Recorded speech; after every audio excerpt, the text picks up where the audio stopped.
Hopes faded further today that more people will be found alive in Venezuela, 6 days after earthquakes slammed the country. The government's official death toll is 1,900, though that is believed to be a vast undercount. By one estimate, 50,000 people remain missing, and 60,000 buildings may have collapsed across the northern coast. Stephanie Tsai reports. Rescuers are still listening for signs of life, but 6 days in, the silence is deafening. Yet today, this Jordanian team heard something. Eyes fixed on the monitor, they snaked a camera through the layers of collapsed concrete. They spot him, a tiny arm, a toddler, motionless beneath the rubble. Emaciated and weak, but alive. Wrapped in a blanket, the team rushes him to a waiting ambulance. These rescues are becoming rarer as time passes. Thousands of Venezuelans still have loved ones trapped beneath collapsed structures. The frustrations of these residents evident as they try to block a rescue truck from leaving the disaster zone, demanding crews keep searching. They will not move. I have nothing to lose. I have nothing to lose. They can kill me if they want. They're angry by what they see as a government that is failing them. They don't help us, and they won't let us in. They don't give us any equipment, and we have families trapped there. Yulis Salcedo waits outside a hospital in Caracas.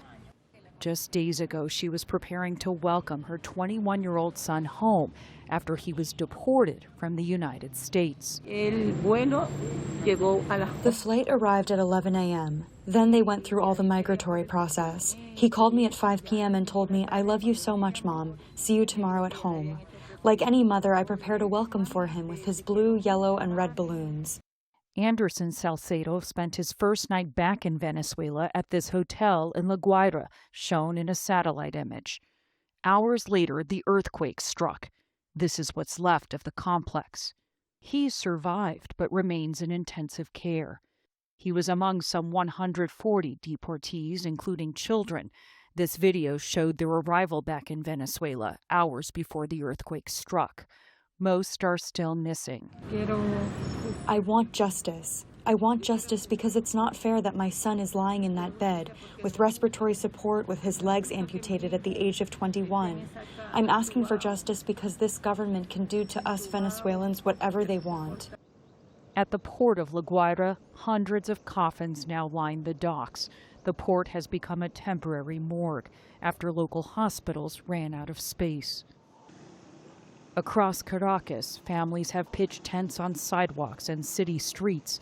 After days of aftershocks, they're too afraid to go back. Where are we going to sleep if it's shaking all the time? It's like we're dancing. And if we stay in our homes because we want to be at home, then we're going to suffer just like the victims are suffering, and we don't want that. But the state, the country, is in shambles. The common denominator is great suffering and great distress. Stephanie Hochstetter of the World Food Program spoke to the News Hour from La Guaira and described some of the suffering she's witnessed. That struck me the most was a father walking along the sidewalks of destroyed buildings in Katia La Mar, holding his 2-year-old, his 4-year-old, and his 5-year-old, asking for help to return to Caracas because he had lost his building, he had no water, he had no food.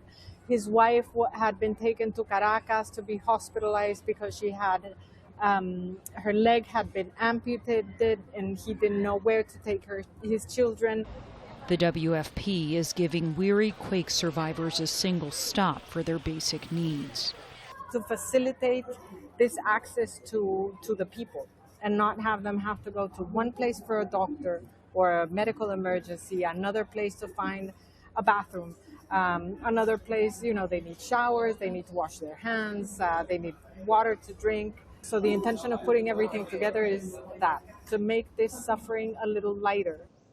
For the PBS News Hour, I'm Stephanie Tsai.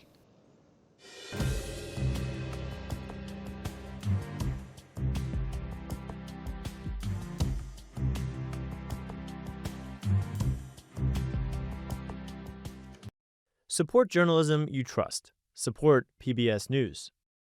Donate now, or even better, start a monthly contribution today.